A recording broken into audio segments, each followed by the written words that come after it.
విద్యారంగానికి ప్రభుత్వ తొలి ప్రాధాన్యం. నాణ్యమైన విద్యా బోధన కోసం 16,000 టీచర్ పోస్టుల భర్తీ.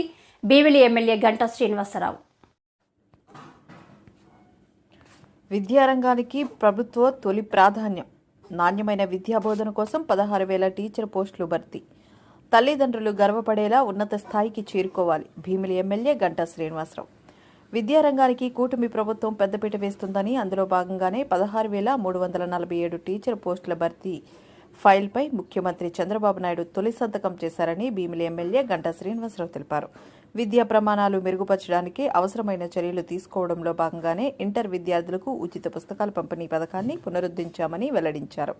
భీమిలి జూనియర్ కాలేజ్ విద్యార్థులకు సోమవారం ఉచిత టెస్ట్ పుస్తకాలు, నోటు పుస్తకాలను అందించారు. ఈ సందర్భంగా ఆయన మాట్లాడుతూ రాష్ట్రంలో 2 లక్షల మంది విద్యార్థులకు ఉచిత పుస్తకాలను అందిస్తున్నామని, వైసీపీ ప్రభుత్వం అర్ధాంతరంగా నిలిపివేసిన ఈ పథకాన్ని విద్యాశాఖ మంత్రి నారా లోకేష్ చొరవతో తిరిగి అమలు చేస్తున్నామని పేర్కొన్నారు. అలాగే ఆర్ఐఓ గారు, ఇతర అధికారులు, అనధికారులు అందరికి కూడా హృదయపూర్వకంగా ధన్యవాదాలు, నమస్కారాలు, అభినందనలు తెలియజేసుకుంటా ఉన్నాను. మామూలుగా స్టూడెంట్ లైఫ్లో ఇంటర్మీడియట్ అనేది చాలా కీలకమైన దశ. అది మీరు భవిష్యత్తులో ఏం కావాలి, మీ ఫ్యూచర్ ఎలా ఉండాలనేదానికి నిర్ణయించుకునే సమయం కూడా ఈ ఇంటర్మీడియట్లోనే. అటువంటి ఒక క్రూషియల్ స్టేజ్లో మీరంతా ఉన్నారు. మీరందరూ భవిష్యత్తులో మంచి రెస్పాన్సిబుల్ సిటిజన్స్గా కావాలి. మీరు పెట్టుకున్న టార్గెట్ అది అకాడమిక్గా ముందుకెళ్తారా, లేదు గేమ్స్ స్పోర్ట్స్లో వెళ్తారా, లేదు అదర్ కల్చరల్ యాక్టివిటీస్లో వెళ్తారా, ఏ ఫీల్డ్ ఎంచుకుంటారో అటువంటి మీరు ఎంచుకున్న ఫీల్డ్లో మీరు ఎక్సెల్ కావాలి. మీరు అనుకున్న గోల్ రీచ్ కావాలి. ఆ గోల్ రీచ్ కావాలంటే నేను మీ అందరూ కూడా యాజ్ ఏ ఒక ఎల్డర్లీ పర్సన్గా నేను చెప్పేది ఒకటి, సక్సెస్కి షార్ట్ కట్స్ ఏం లేవు. నేను కూడా ఒక మామూలు విలేజ్ నుంచి వ్యక్తిని. నాకు డిగ్రీ అయిపోయిన తర్వాత నేను ఇక్కడ ఆంధ్ర యూనివర్సిటీలో లా చేసుకున్న తర్వాత మరి నేను ఈరోజు ఇప్పుడే మన ప్రిన్సిపల్ గారు చెప్పినట్టుగా 6 సార్లు వరుసగా ప్రజాప్రతినిధి గెలుస్తూ వచ్చున్నాను. ఇవన్నీ కూడా ఎలా వచ్చినాయంటే ఊరికే ఏదో షార్ట్ కట్స్ వల్ల రావు. నేను మిమ్మల్ని కోరేది ఒకటే, మీరు ఏదైతే మీరు టార్గెట్ పెట్టుకుంటారో లైఫ్లో, మీరు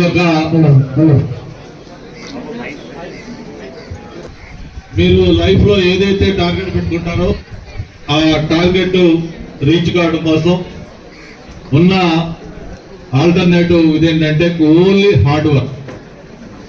ఆ హార్డ్ వర్క్ అనేది మీరు ఒక ప్లాన్ ప్రకారం, ఒక కోచింగ్ గైడెన్స్ తీసుకొని మీరు హార్డ్ వర్క్ చేస్తే తప్పకుండా మీరు ఆ టార్గెట్ అనేది రీచ్ అవుతారు.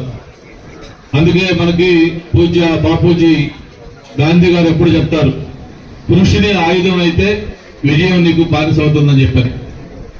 అంటే ఎప్పుడైతే మీరు హార్డ్ వర్క్ మీరు చేయాలనేది ఒక టార్గెట్ గా తీసుకుంటారో మీరు ఎంచుకున్న లక్ష్యం అనేది మీరు ఖచ్చితంగా రీచ్ అవుతారు. ఇప్పుడే మనం వచ్చే ముందు అబ్దుల్ కలాం గారి విగ్రహానికి పూలమాలలు వేసుకున్నాం. మీ క్యాంపస్ లోనే అబ్దుల్ కలాం గారి స్టాట్యూ కూడా పెట్టుకున్నారు. మీరు క్యాంపస్ లోకి వచ్చే ప్రతిసారి కూడా ఆ అబ్దుల్ కలాం గారి విగ్రహం చూస్తూ మీరు క్లాస్ రూమ్ లోకి వెళ్తా ఉంటారు. ఎందుకు మీరు అబ్దుల్ కలాం గారు విగ్రహం పెట్టారనేది ఒక్కసారి మీరు ఆలోచించండి. ఆయన ఏం చెప్పారు, ఆయన లైఫ్ ఎలా లీడ్ చేశారు, ఆయన ఎలా ఒక ఈ సొసైటీకి మెసేజ్ ఇచ్చారు, ఇవన్నీ కూడా మీరు ఎప్పుడు కూడా ఆలోచించాల్సిన అవసరం ఉంది. ఆయనకి అత్యంత ఇష్టమైనది ఏంటంటే విద్యార్థులతో ఏదైనా ప్రోగ్రామ్స్ లో ఇంటరాక్ట్ కావటం, వాళ్ళకి ఏదైనా క్లాసులు చెప్పటం.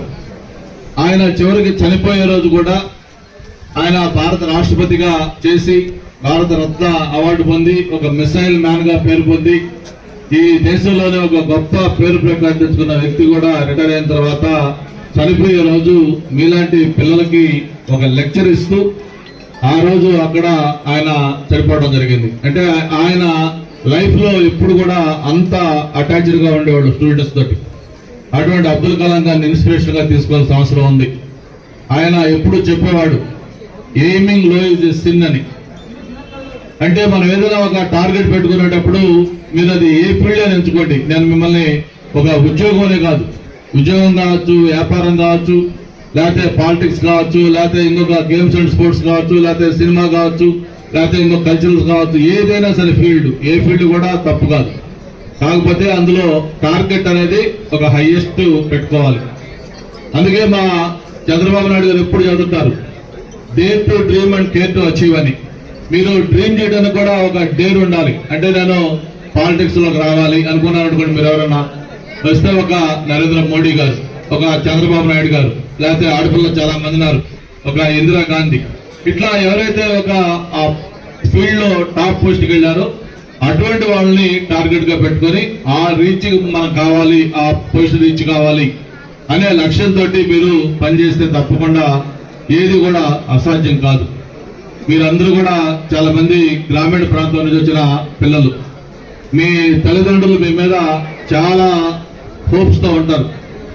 మా పిల్లలు పెద్ద అయిన తర్వాత వాళ్ళు మంచి పిల్లలు కావాలి, మంచి రెస్పాన్సిబుల్ పిల్లలు కావాలి, వాళ్ళని చూసిన తర్వాత తల్లిదండ్రులుగా మేము గర్వించాలి, మా పిల్లలను చూసి మా ఊరు గర్వంగా చెప్పుకోవాలి, పలానా అమ్మాయి మా అబ్బాయి, పలాని అబ్బాయి ఈ గ్రామంలో పుట్టేది గ్రామం గర్వంగా చెప్పుకోవాలి, లేకపోతే ఆ జిల్లా, రాష్ట్రం, దేశం కూడా మిమ్మల్ని గుర్తించే విధంగా మీరు ఎదగాలని ప్రతి తల్లిదండ్రులు కోరుకుంటారు.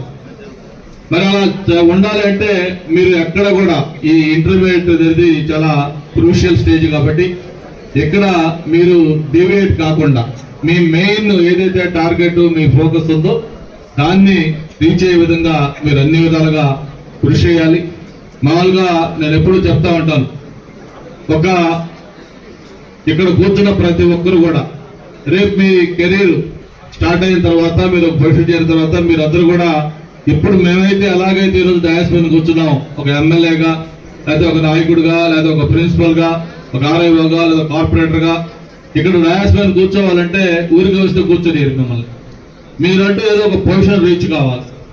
అలా రీచ్ అయ్యి మళ్ళీ మీరు ఇలాంటి డయాస్ మీద కూర్చొని మీరు చెప్పే మాటలు, ఈ రోజు మీరు ఎలాగైతే మేము చెప్పే మాటలు వింటా ఉన్నామో రేపు మీరు చెప్పే మాటలు కూడా